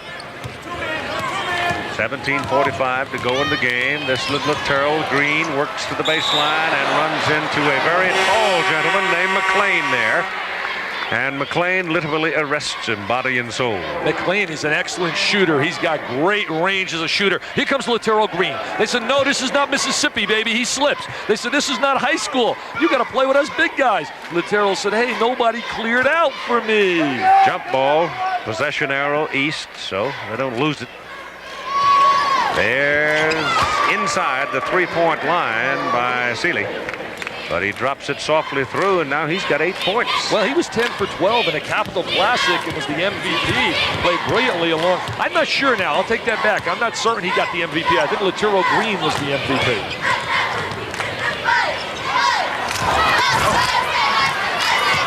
In fact, I'm told Laterrell did get the MVP. All right, East will handle the ball. He's got a certain amount of cockiness about him. He's one of those old Muhammad Ali kind of guys I talk about, like Derek Chivas, and they go out and they really back it up, and I believe he can back up his little talk. That's a bad pass by Leitner. He's trying to lob it inside to Mustaf, but Mustaf is Day fronting him, and Day's a leaper. That's a Marconi special. He telegraphed that baby. Yep. You got to put some mustard on it if you're going to try to go that tight inside. You know, you mentioned Stacy Poole in Florida. The key down there is Dwayne Shinsis. It's about time he starts to mature a little because he's got, again, a lot of potential, but he's so up and down. And his maturity will determine how far and how good they'll be. Todd Day loses control and turns it over to the Blue East team. So Todd Day at 6'7", headed for Arkansas, has a turnover. He's out of Memphis, Tennessee. Well, Bob Gibbons of the All-Star Report really rates him very high. He's a real big fan of Mr. Day. And when you look at his numbers, you can see why out of Memphis, Tennessee. That time, Leitner tried to whip it to Seeley down inside on the baseline. Almost worked. But he needed a Magic Johnson sort of a bullet to get through the pack. There's only one Irvin Magic Johnson. He's a winner in every level he's been. Look at that strength. And Mourning is fouled by Anderson. You know, the amazing thing when you talk about Georgetown, they're not only getting Mr. Mourning, they have a junior college player who's going to be eligible by the name of Turner, and they have another kid from Zaire. I don't know how to pronounce his name, but John Thompson, every time he sees me, he says, Dick, I'm telling you, Macombo. And I asked Mourning about him, and I guess Mourning's seen the kid play, and he said he's a 7-footer who's got good quickness. And then he has all those other kids back, Bryant, and also, oh, look at this little good-looking guy. They got Bryant back, and they have Tillman back, and a kid by the name of Anthony Tucker, so it should be a big, big year for Georgetown. I'm laying a pressure on Mr. Thompson. He doesn't worry about pressure. I'll tell you, he's a Hall of Famer. He just goes out and wins and wins and wins. 62-51 East. Anderson has it in the paint. Blocked by Leitner. Foul by Leitner. He's tenacious, Mr. Anderson. He's got a lot of tenacity. He's a tough kid. Comes out of St. Francis de Sales High School in Chicago. Here's the drive, seals it off, keeps the ball away from the defense, gets the body contact. And it's 4 fouls on Leitner. It's nice to see him use the left hand, ambidextrous right here, shooting free throws. That's an art of the game that kids have to work a little bit more on. You got to be like an automatic here, so you can't shoot 50% on that free throw line. You got to make both of those. Like putting. You want to play with the big boys, you got to putt. Blocked inside. Lateral just keeps Mourning. Nope. Well, that's Seeley slipping in. Sneaky, strong, and quick inside, isn't he? You know, it's amazing here. The talent level is so good that these kids neutralize some of the great, great talent that's on the floor. Three-pointer won't drop. Mayberry. Oh, give him 5 for that one. That's tonight's Rules Committee. Give him 5 for that acrobatic shot. Degree of difficulty. Look at Lateral, the great smile. This kid's a politician. If he doesn't make it in basketball, I really believe he could become a politician. He's very articulate. Look at this move right here. He hangs, he twists. That's a Keith Jackson special. Oh, Nelly, it's going in. Not bad. Kind of interesting. Green, on the other hand, comes down. Got a little hot dog showed up that time as he was going to answer, right? Oh, you got to put a lot of mustard on Mr. Green. I'll tell you, you got to load it up with relish sauerkraut, New York style. He landed in the cheerleader's laps. Got a foul. That's not too bad landing there. No, you're right. Chris Jackson replaces him. There's a nice effort by Bell, but it won't drop. And West has the ball. I'm going to give you my preseason top 10 in the next few moments. We're going to come out with our top 10 for next year. LaFonso Ellis misses off the back iron, but Anderson runs it down for the West. Ellis is so much better than what we've seen here today. And the left-hander won't go. He led his high school to 2 state championships, AA. Look at this, give it up. Oh, yeah, gave the rock up. That's goaltending. Ellis. That is goaltender. He gave the rock up, just like one of the Damon Runyon figures in basketball always says. Tutti Ciriccione. I introduced you to him one time down at Vegas. He says he gives up the rock. There it is. He gave the rock up. And for Billy Owens, that's 10 points. 12-point lead East.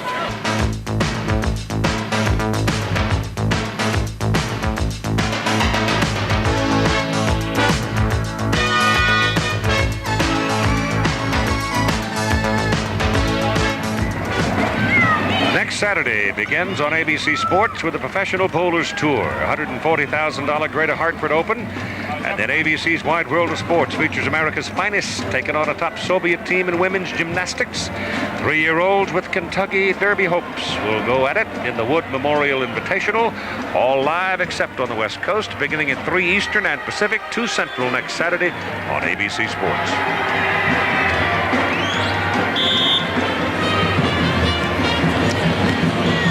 Rebounds, East with 49, Owens 8, West with 33. That's why they lead by 12. Look at the field goal percentage. The reason it's so down is because you don't have that great rhythm offensively and that togetherness. Well, Ellis took his time. If he'd have taken that pass and just slammed it, he'd have been all right. But he wanted to kiss it off the glass, and he got trapped and lost the basket opportunity. What a pass right there by Billy Owens. He really is a master of that bounce pass on an entry from the 45-degree angle. A very difficult pass to make, and he's 6'8". He went between the legs twice. What a bounce pass we just seen by this guy. Stakenga is back in, Poole back in for the West. Mayberry goes to the line on the tee, hanging on the bucket, the rim. Anderson stays out there, and so does Ellis. You know what really impresses me about Owens and Morning, Keith, and I know you like this in athletes, they're very unselfish. They're not greedy. They're not just trying to score. They're trying to do all the little things that it takes to win. Pass the basketball, rebound, block shots, play defense. There's a block by Bell, but picked up by Poole, and comes outside to Werdan. It's the Billy Show.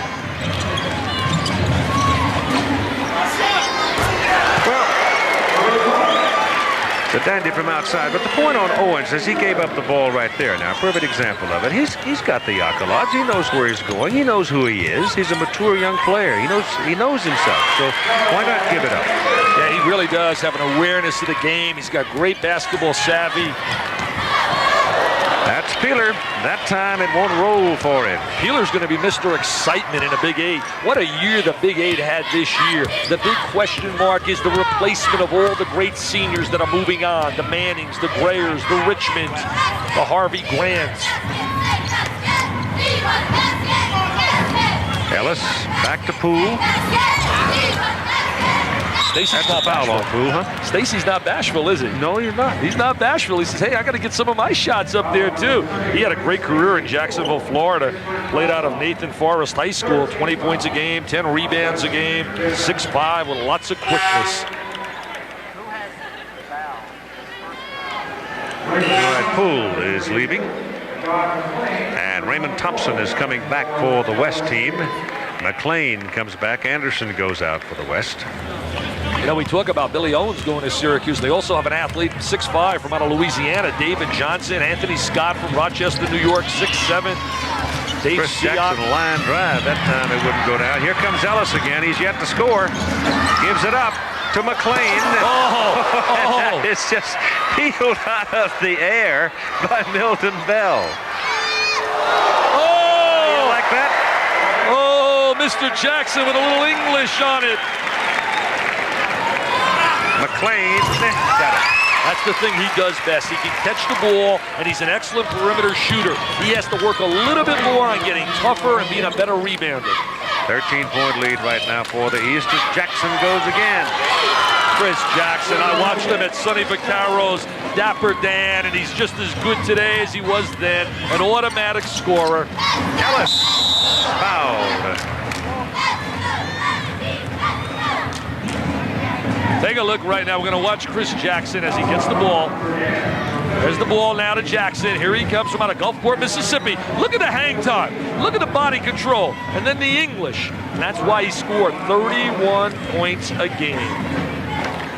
You want to talk about achievements. Alonzo Mourning, 3 years in a row, was voted the most outstanding player at Howard Garfinkel's 5-star basketball camp. No one has ever done it. The only player in 22 years, and they've had every great player there you can think about, from Moses Malone right down the line. Here's some of the fans at the pit. Bell is up for the rebound as Ellis misses. This is a great home court advantage. When they had those red hankies flying, they get 17,000 plus. Gary Colson's averaged 21 games a year that he's won in his last 5 years. Beat Arizona, as we talked about earlier, in that big win for New Mexico. Peeler gives it up to Werdan. Werdan was kind of surprised. He said, Anthony, that's probably your first assist in the last 2 All-Star games. Anthony said, it's about time I give the rock up a little bit. I like Anthony Peeler, though. East is blowing it open now. 17-point lead at 12.5 minutes to go in the ball game. McLean can't get it. Ball rolls on the floor. It's picked up inside by Stegenga, and he's fouled.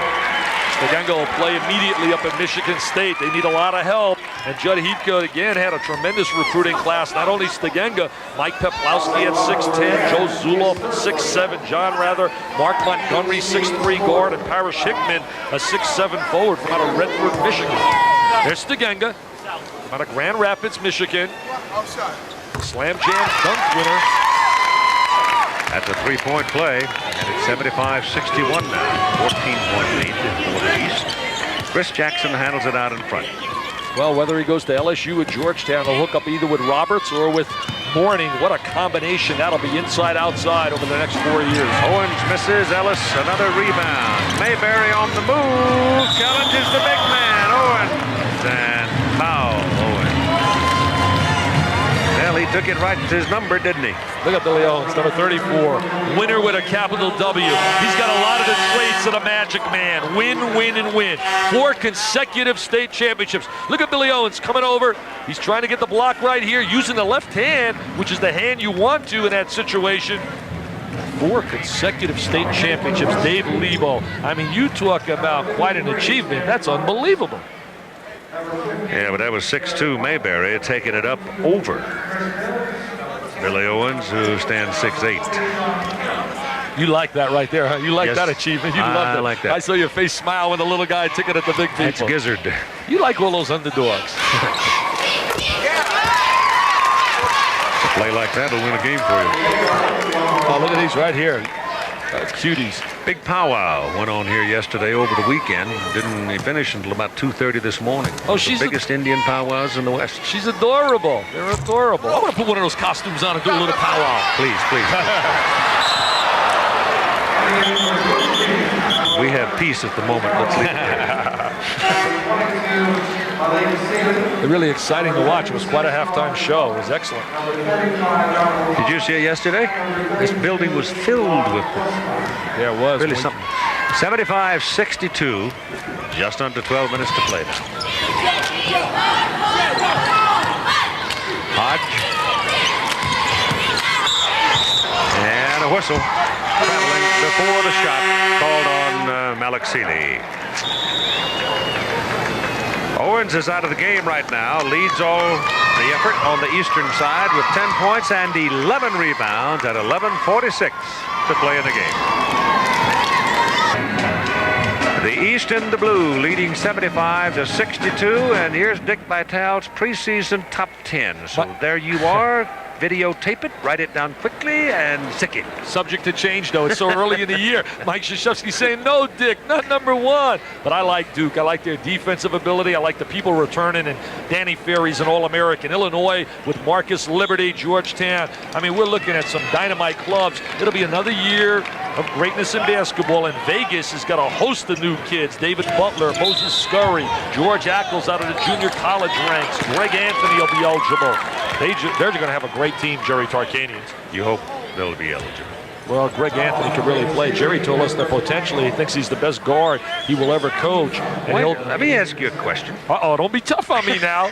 Don't be tough. Why do you, as the big guy Roberts works it inside, why do you open yourself to all the abuse you know you're going to get? I don't know. I guess I like it. There's a look again at the top 10.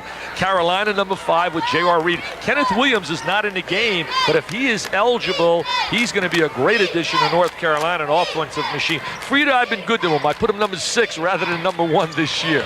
But with Mr. Mills coming back and everybody else, Glenn Rice and Ramil Robinson, getting Sean Higgins back, Michigan will be very good. Al Martin hasn't done much today. Mills, on the other hand, has. Chris Mills active inside. You talked about the M&M boys involved in a lot of controversy, Mills and Martin.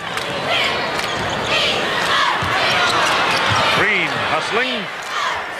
Ooh, little air ball. Not really playing well today, Laturo Green. Not having the kind of game he's capable. Mills lost it, keeps it. Give it up! Give it up! Give it up! Oh, I guess everybody else in Albuquerque thought he should give it up. Yeah. I'll tell you one thing, if Rex Chapman's in front of him next year in Lexington, he don't give it up. Those boos out of Rupp a little rough. I'll tell you what, if he doesn't give it up at Kentucky next year, he'll be on the pine. Woo! They have some players down there. LeRon Ellis, and Kentucky's certainly going to be very good. There's a look at Bob Hurley. I really believe he should be coaching on a collegiate level. He really is an outstanding coach, Keith. I spoke at his camp years and years ago when he gave me $20 and a ham and cheese sandwich, and I had a great time, and I knew right then he was going to be a winner.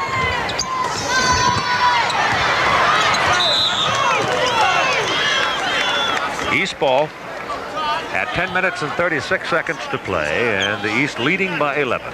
You know, there aren't any coaches here, and you alluded to it earlier, because the contact and evaluation period ended April 16th. There's now these recruiting periods, and good look inside. Well, Sean Kemp was right there to take the play away from Crawford Palmer. There's some positives as we look right here. They got a little triangle set up. There's the triangle, two guys on a box, the ball up on top. There's Kemp coming over to challenge him, but fouls him on the play. Our crowd, incidentally, is 12,815. There's some positives about the recruiting periods, which really don't allow the assistant coaches to live with the kid and see him a great deal. But there's some negatives. The negatives are the borderline player now. Everybody knows that these guys right here are solid gold. But what about the borderline player that you have to see a number of times before you determine if you can play Division I? I mean, you take a look, for example, at guys that Percy Hawkins, he wasn't a McDonald's All-American. David Robinson, Armin Gilliam, and a host of others that you need time to evaluate. So there's a negative, and the lower Division I schools get hurt because there's no way they can recruit a player of this quality on 3 contacts home and away. But at the same time, everybody doesn't mature at 18. No doubt about it. When I say home and away, you're allowed 3 contacts with a player in his home, and you're allowed 3 away from his home. And it's good in a way, though. It reduces the number of times you can really disturb the young athlete, let him enjoy his senior year. I think the positives outweigh the negatives. Mustaf inside, has it checked away by Kemp. Good play by Sean Kemp. And look at him run it down the middle. He keeps it coast to coast. It missed it. Oh, my goodness. Roberts at 270 pounds. Woo! Really hammered it in there. And Crawford Palmer looks like he's shaking up. What a play by Sean Kemp. The problem is he tries to be a perimeter player. Here he is now. We're looking at a 6'9". Look at him handle the rock. I mean, there he is right now. Little twist, little turn, and here comes Mr. Roberts, number 53. He's, let me take this one. I'm taking it right home. Boy, is he strong at 270. Woo. I don't know if he's that big or not, but he could be. He's a lovable kid, too. He's got great personality. He's another version of Bob Lanier, the big dauber who I had a chance to coach. I'm not sure that Dale Brown is interested in all that lovable stuff. There's a look at Jim Holzman. He's having a ball down here from out of Albuquerque, head coach of the West. That's 4 personal fouls now on Sean Kemp. Sean's been active here in the second half, the last 10 minutes. That's 6 minutes, actually. At 76-64, 12-point lead East. Martin almost stole that ball, but they get a gimme inside on a little bit of a mishandle, and Seeley winds up with an easy one. Seeley really knows how to play around the basket. He hangs around the glass. He's a good active player along that baseline. Martin begging his case and winds up eating it, but Peeler steps on the line as he starts to come out of backcourt with it.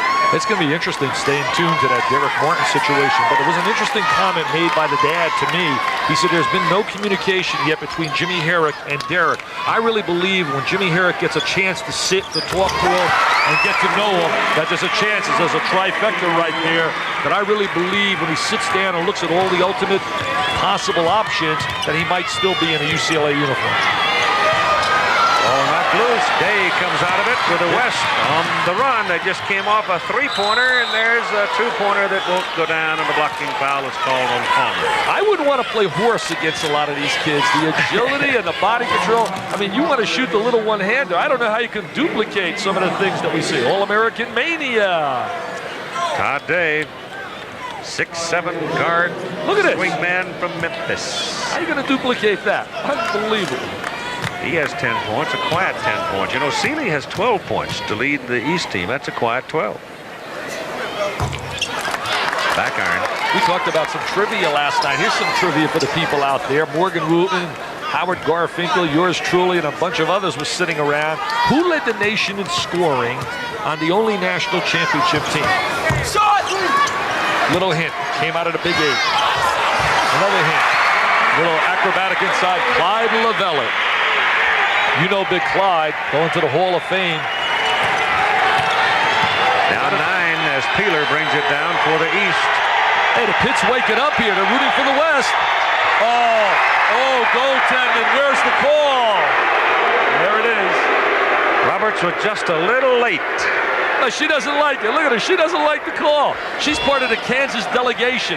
They want the McDonald's game next year in Kansas City over at Kemper. Oh, that's goaltending. No doubt about it by Mr. Roberts. 11-point game now at 8:40 to go. The crowd's finally woke up here. Yep. Roberts inside. Got it. Oh, he can score, Keith. Dale Brown's got himself a good one in Mr. Roberts. And Dale can motivate. You talk about one of the great motivators. Stolen by Martin. Give it back to the trailer. Goaltending. Score the goal. He got fouled too. Score the basket. No, they won't score it. Oh! Score the goal and give him the foul. Yeah, I agree with that fan up in the third deck. Take a look at Martin now. He takes it to the goal. Here comes the little guy. Will he be at UCLA?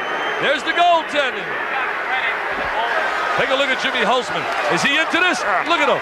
He says, I love it. Count it. I like his hairstyle. I love that crew cut. Mine used to be like that. I wore one like that for 25 years. Loved it. You scratch with all the comfort in the world, right? Yeah, I like mine too, but I don't have to worry about it anymore. 8:21 to go, and it's now an 8-point lead. He's sort of dozed off here, and the West now getting some good board work. Just come back. A couple of three-pointers helped them. Crowd now into it. They are into it. They're saying, go West, young man, go West. Mustoff to the baseline. Messed up inside by Sean Kemp. Mustoff's got that great first step. When he hooks up with Brian Williams and also Tony Massenberg, a strong inside player, Rudy Archer. Unfortunately, they're losing a good small forward by the name of Steve Hood, who maybe will be with the left-hander, Lefty Drizel, over at James Madison. All right, Hurley now is sending his hammer throwers back in as Holtzman takes out Roberts for the West. But Billy Owens, Alonzo Mourning, Leitner, Bell, they're all back into the lineup for the East. Owens. Let me tell you, Bob Hurley is an unbelievable competitor. He wants the W. Look at him. Look at him. Look at Bob Hurley. He's saying, come on, figure that out. I can't figure out what he's doing. He's looking like one of those wacky football coaches. Inside, Alonzo Mourning. Fouled. I think it's LaFonso Ellis who got a piece of him that time. One of the great reasons why Alonzo, I really believe, is going to keep getting better and better. You asked that in the first part of the show, Keith, is because of attitude. He's got an unbelievable attitude. His coach, Bill Lassiter, has done a fantastic job with him on a scholastic level. Look at those numbers. Can't buy the free throw, though. Looks to me like there's some folks in the crowd that know how to work the pit. This place must be something else. Oh, it is. Ask Lute Olson. He'll tell you about this place. And about 400 other guys. 81-73. 8:07 to go in the game. Day survives a bump. Nope, he didn't either. Jim Danner caught him down on the baseline. Look at Jim. Milton Bell gets dinged with a foul. We're taking a look at a mini version of Judd Heathcote right here. Hey, Judd, I thought you're not supposed to be coaching here. That's Judd Heathcote. Look at him. Stomping and screaming and ranting and raving, but I love it. I love that enthusiasm and spirit. Nothing wrong with it. It's not Won war a and lot of surgery. games at Albuquerque High School, hasn't he? Ooh.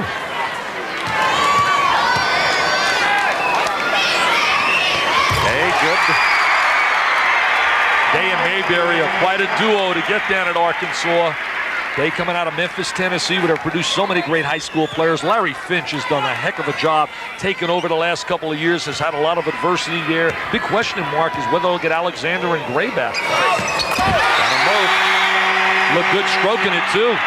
We got a game, Mr. Jackson. East has 10 team fouls. West has 9, 7:59 to go in the game, and it's a 7-point, 6-point lead for the East.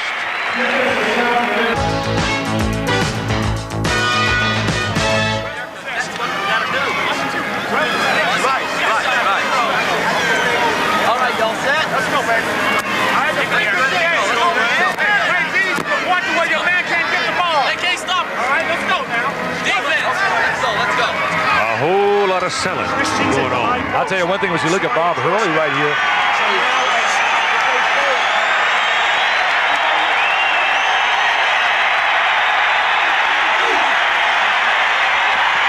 11 state championships he's won at St. Anthony's. He's coached David Rivers. His son right now is a great one. On the other side, Jim Hulsman, who we were looking at, 12 times voted Coach of the Year, 3 state championships. He's won 20. He's had over 400 wins in 20 consecutive winning seasons. In rebounds, the East with 63, the West 49. East leads 81-75. East has the ball. Chris Jackson. Rebound, Billy Owen. Inside, Leitner. Owens loses out of bounds. East keeps it. But notice Morning and Milton Bell, the other player.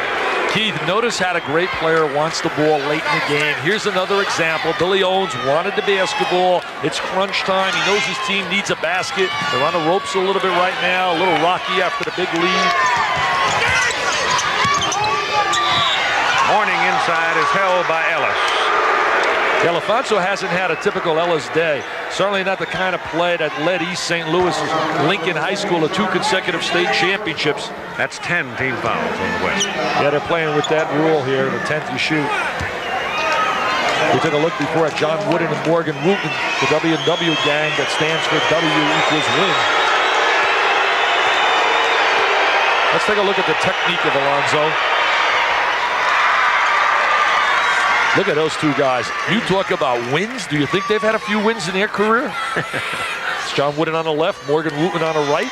Morgan's going to meet the president, Ronald Reagan, next Friday at the Rose Garden. You know what I like about the two men? When you ask them what their profession is, what do they say? Teacher. There you go. And they're also men with a capital M. Got an 8-point game right now. Chris Mills. No. Almost an air ball. Well, the defensive player stepped out on Chris, and it really knocked him off balance in shooting the jumper there. He's got good range, though. Mills can shoot the ball from deep. Kemp. He has it blocked. Back to Kemp, and he's going to draw a foul on it. Sean Kemp is 6'10", but very, very quick for 6'10", and with his frame, probably we're going to wind up weighing somewhere at 225, 30. Play anywhere he wants along the baseline as well. There's some question mark academically, though, Keith, whether he'll be going to Kentucky or to junior college. There really hasn't been a decision. From some insiders have reported to me that there's a possibility he may go to junior college. Just look at the McDonald's. Kids get a chance to visit the Ronald McDonald House. Certainly a fantastic cause. Bob Gagan, the executive director, and his people really worked so diligently to make it a first-class week for all these kids. Owens in the corner at 7 minutes. Feeds it inside. Morning foul by Ellis. LaFonso's in a no-win situation now. Morning establishing position inside, and as long as they bring that ball in at that 45-degree angle, Ellis is going to eat the foul. That is probably the most difficult thing for these kids to learn when they step on a collegiate level. How to play defense away from the ball, whether it be on the wing or whether it be down in the boxes, and how to play post defense. Morning missed it. Bell rebounds it, however. East keeps the ball, and Jackson pumps. No. Rebound. Finally goes to Bell. He lost it for a moment. Now gets it back and is hammered. That's got to be a foul, doesn't it? Oh, there's a lot of contact. Again, should have given the ball up just a little bit earlier, LaFonso. He had an open man on the left wing. He had his head down. One of the rules in handling the basketball is so you can have vision of the court. Now watch this right now. LaFonso's got a wingman. It's a 2-on-1 break. So you're going to see a white shirt popping in. Well, you couldn't see it right there, but he just missed. I'll tell you one thing. Sean Kemp might be the most talented player. You talk about pure talent. Kemp has just got a world of it. Well, Ellis finally scored. He was the last man to score. He'll score a lot when it counts over at the Fighting Irish place. I'll guarantee you that. They signed another good shooter by the name of Keith Atkins from out of Kentucky. 83-79, only a 4-point lead for the East at 6:40. And it's almost stolen by Chris Mills. Morning having a hard time. Out of the corner, Leitner. No go. Rebound. Kemp. Look at that talent. Rebound, handle the rock. Look at him handle it. Look at this kid. Are you serious? Are you for real? That's a superstar potential. Oh, hold me down, Mr. J. Hold me down. Wow. Woo! Jackson forces a prayer and it's answered. They're high school kids. They're high school kids. CJ with a deuce after Kemp. Oh, look at Big Sean. Partially blocked, taken out, breakaway. They're home free for Morning. Power dunk by Mr. Morning. And it's a 6-point lead. And a timeout. What a play by Kemp. I can't believe it. 6'10", going coast to coast and slam dunking it. And he's... Woo! And he's 17 years old. Take a look at his talent. Multi-talented, a PTP'er. Yeah, well, here's Morning at the other end. At 5:49 to go in the ball game. And it's a game now. 87-81 East. Well, Sean Kemp has taken a bit of a rest, and he earned it. He rebounded his ball, and now we're watching. Now, remember this. This is a 6'10" player, not a 6'1" guard. Take a look at this. I know I get carried away, but I've watched a lot of talent, and that is a talent with a capital T. Look how fluid and how smooth, silky smooth. Look at the extension, the explosion. Give him a 10 on the scale, a 10. Now, if we could just get him some grades, huh? Well, I hope so. I really do. I really hope that the kid realizes there's more than just a jump shot in life, and that academics also are a vital part of making it. Unfortunately, Keith, for some of the kids, those SAT scores, I've always felt that they're definitely culturally biased. I really wish they didn't utilize them for eligibility. I wish they didn't utilize them for anybody because it just makes you a number. Exactly. I think that, based on what a kid achieves in that classroom, I think the core curriculum is excellent that the NCAA has, but I certainly don't like the SATs used for eligibility. I've said time and time again, use them for placement, but not for eligibility. It's unfair. Inside it goes. Hodge loops it outside to Werdan, and Werdan. Good touch on the baseline, and suddenly it's an 8-point lead for the East. That was a nice play, a little zigzag maneuver, excellent pass to the baseline, and nice touch by Werdan. Excellent touch right there in catching that ball and shooting it. They're allowed to go with their best players now. It's up to the coach to play who he wants. Martin got away with a stroll that time, gets the ball back. This is Chris Mills. Probably an ill-advised shot there, forced, and Hodge comes out with it. Well, two bad shots, one by Derek and another one by Chris. When you don't have that normal team offense, you're going to see a lot of that, especially in a half-court game. Billy Owens handling it now for the East at 4.5 minutes to go and leading by 8, and a whistle and a foul. Keith, he makes that bounce pass as well as any college player I have seen. This is about the 5th time I have seen him make that good direct bounce pass entry to the post. That's a lost art. A lot of kids can't make that pass into the post. You talked about it earlier when they were trying to throw the ball inside. I like the looks of this youngster. I think he might turn out to be a heck of a player. Oh, he's going to be a heck of a player at St. John's. He's got good hands, good touch. He's mobile.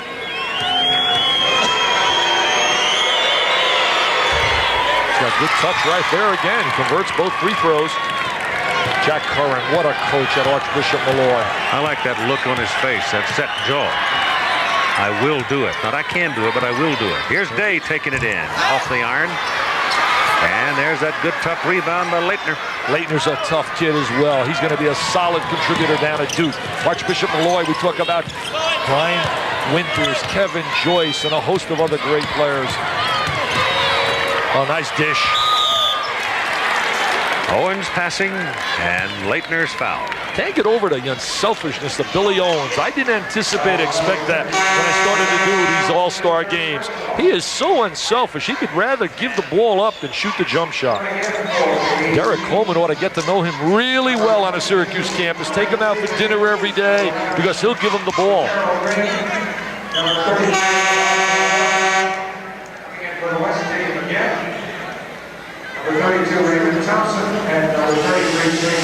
All right, Day is going to leave, and so is Mills for the West. That'll bring Thompson back and Poole back.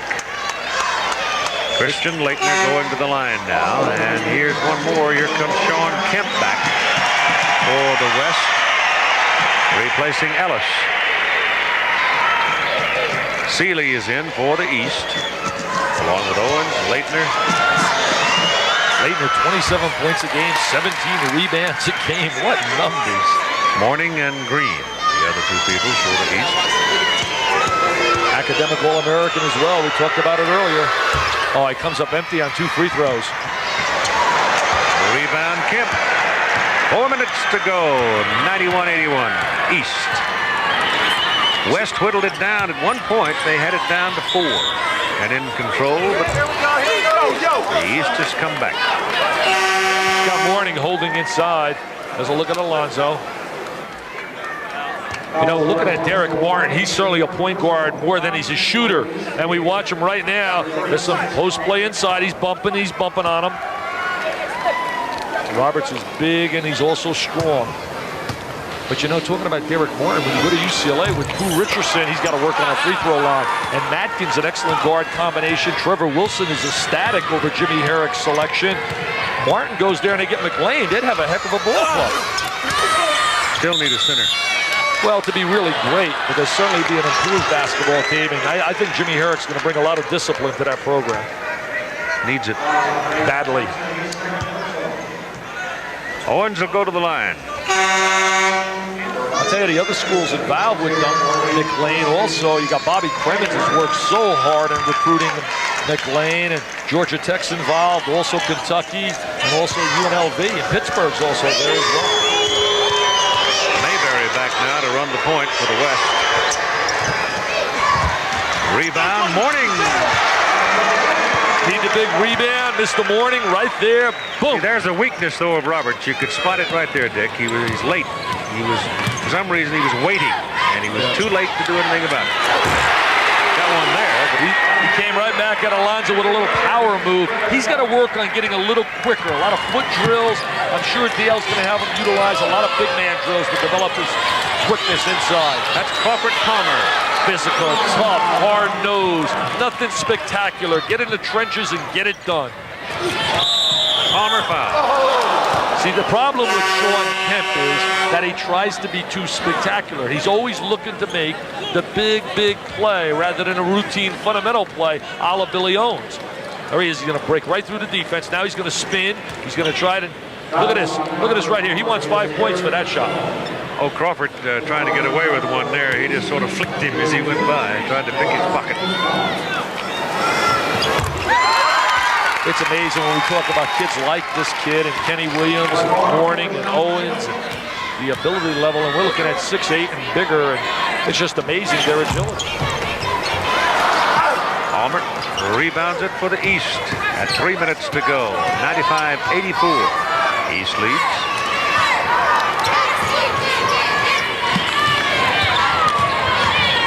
Laterell Green, too long. He's had a tough time shooting the ball here today. Look at that Kemp go again and get that ball. Look at this. Yeah. He tries to handle a little too much. Indecisive that time, though, as Mourning slams at the other end. He couldn't make up his mind what to do. Is that a thoroughbred? Is Georgetown going to be good? Are they going to be rocking at the Landover Arena down here at the Capitol Center? Mr. Morning says, hello, good afternoon. Oh, Kept missing. always something spectacular. Every time you see him involved. There's a foul. And it's a silly foul. Roberts. Say one thing, though, and I know John Thompson is as well organized as a human being can be when it comes to preparing a basketball game. Disciplinarian. Yep. But you can't forget the fact that John Thompson is carrying a heck of a burden. He's the Olympic coach. Now, when are the Olympic Games? They're October, right? They're in October. And so he's late. He's going to be late coming into the arena. But I know that John's organizational skills and his ability, having basically a team that's going to be experienced. See, that's the great thing for Morning. He steps into a program where they have other good players. It's not like everything is built around Alonzo. But you're right, you make a good point. Certainly the pressure of winning the Olympics, it's not going to be as easy as people believe with the improvement overseas, Yugoslavia getting better and better. Especially when you got professionals playing in Italy and Spain and Yugoslavia and Brazil and all those places. I mean, those are paid pros making $250,000. Oh, there's good entry. Down into Mr. Roberts. I disagreed with that other analyst's analogy. Oh, look at the kickback that we can beat and win the gold medal with the University of Arizona basketball team. I know they really have an outstanding team, and I know they beat the USSR, but really, when you talk about Yugoslavia and all those big people, I don't believe that you can just take our NCAA champs and win in a gold medal situation. Where is it wrong? Good the USSR is going to win anything. Exactly. They're not as strong as they've been in the past, right. And plus when they played here, they didn't have Sabonis. Right. On the line, Todd Day. Time remaining, 2:05. 99-86 now as the East lead stretches to 13. Back to 12. The talent has definitely lived up to all of my expectations, Keith and more. I mean, we have seen some really gifted athletes really perform well here. You're not going to have the team concept, even though the kids have tried to play it in an unselfish way. The rhythm and timing, not playing together very often, is very difficult. Chris Mills can't get it to drop. Finally, it's taken out of there by Crawford Palmer. And cleared to Burdan, ahead to Billy Owens. Blocked from behind, but right into the hands of Bell, and Kemp blocked it. Jump ball. West ball. Owens trying to give it up again. Caught the ball at the top of the key. Was trying to make that good triangle pass. Take a look at Billy Owens, 34. Look one way, now he's looking to dump it down. He's trying to dump it down, not shoot the ball. They deflect it from behind. There goes Bell. Makes it up strong, but they get a piece of it. Well, it's a good thing that Derek Martin is loose and limber, because he put down hard that time. I really believe the best two senior guards, and I know Chris Wallace, who does a great job with the Blue Ribbon Report, feels this way. The senior class, Jackson and also Martin, I think as a duo, they're the best combination. Latero Green right behind him, an explosive scorer who plays just a little bit out of control, but certainly one of the top guards in the nation as well.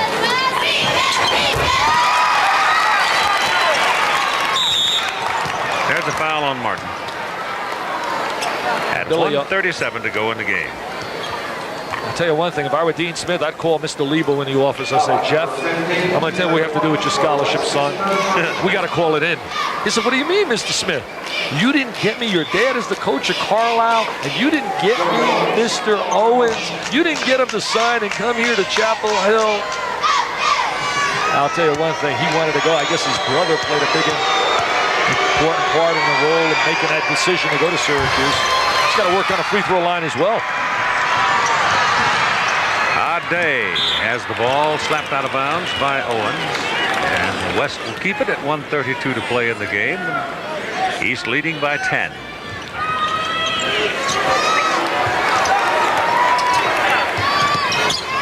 Martin forces a rainbow. Day puts it up. Goaltending. Count it. Count that basket. Anytime you have a direct lane to the goal within the 3-second area and you're taking it directly to the basket like that, 9 out of 10 times they'll call that a goaltending. Take a look right. He's directly in the middle of the... See right there. Does he get it on its... It was close. Very close. Day now with 17 points. Top scorer in the game. Foul called on Martin, stopping the clock at 1:22. Remember, you got to get the excuse me, Keith, but you got to get that ball on its upward flight, not on its downward motion. Martin fouling Worden. Going to make him do some scoring at the foul line. What about the MVP? Last year, you and I disagreed. We thought it should have went to Brian Shorter. It went to Mark Shakin, Bacon, Macon out in Philadelphia. I'll tell you who I feel today. Again, we have to, I guess, define what an MVP is or an outstanding player. I think the MVP, because it was established early, the lead, was the dominant player. That guy right there, number 34, Mr. Owens, early in the game, controlling tempo, passing, rebounding, and scoring. You're hesitating? No, I don't disagree with you. My silence is agreeable. He has 10 points and 14 rebounds. But you're right, presence on the floor is a very important factor. Well, especially when you're looking at most valuable player. We're not talking, we got into that discussion last night also with Morgan Wooten. There's a difference between a most outstanding player and a most valuable. Look out. We don't want to see anybody get hurt here. Well, Roberts came crashing down on Milton Bell, and Bell walks away and will be able to tell his grandchildren about it. There goes Bell. I was ready to yell, ding dong! I want a ding dong! Oh, he bangs him right here. I was ready for that slam dunk to give out an explosion. Roberts ding is dong gone. Bell. Sixth foul. Stanley is going to be an excellent player down at LSU, the SEC. He's got them getting himself a good one, and Stanley Roberts. Well, he eased up a little bit. I mean, he could have really hammered Bell, but he obviously didn't want to. He was just trying to stop the shot. Dale Brown signed another good player by the name of Boudreau. Talented player who has a brother named Carroll, who's a junior from out of Louisiana. Yep, makes it. Speaking of Milton Bell from out of Richmond, what a job Dick Tarrant did with that University of Richmond.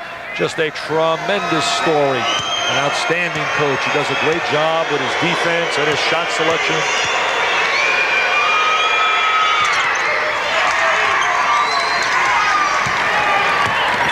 Chris Mills against Milt Bell. Now Martin tries to go back to Mills on the baseline. Worden picks it off. Bell is fouled by Martin. Bell is an explosive jumper. Tough kid inside as well at 6'6". Here he is going to the foul line again, just converted to. Alonzo Mourning's points 16, rebounds at 9. You know, it's great being a McDonald's All-American, Keith. That's a tremendous achievement, a work ethic that's been there to get there. But think about this, 1987 NBA draft. Only 4 players in the first round out of 23 were All-Americans. You had Joe Wolf, you had Kenny Smith, you had Dallas Comegys and Reggie Williams, David Robinson, Armin Gilliam. They didn't play this game. And this year, you look at the lottery, it looks like it'll be Danny Manning, certainly Hersey Hawkins, Rick Smits from out of Marist. You'll talk about Ronnie Cycli. Many of those kids weren't high school All-Americans either. And the point I'm trying to make is it's going to be up to these kids how hard they work and if they really do the same things that they did to get where they are today to go to the next level. Mills misses, but defense inside keeps it there, and Anderson picks it up and slams it in. He uses his right hand, his left hand. Good inside player, Eric Anderson. Give up the bounce pass. Yes, there it is. Excellent pass. Makes it 103 to 97. 95. That should be. They got the wrong totals up there. That's short. Kemp is held by Palmer. Derek Martin has to work on his perimeter jump shot. He's got to be able to shoot the ball a little bit better from the outside because the defenses will certainly play off him and try to take away his great quickness. With 20 seconds remaining, it's 103-95, and Sean Kemp will go to the line. Little tip for some of you kids out there, you come down 2-on-1 and you want to make that good entry, use that bounce pass. That's the best pass to use, 2-on-1 in a break against the defensive player. There's a good-looking guy going to the sideline.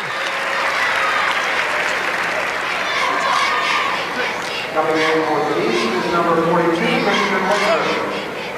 Line is number 40, Sean Kemp.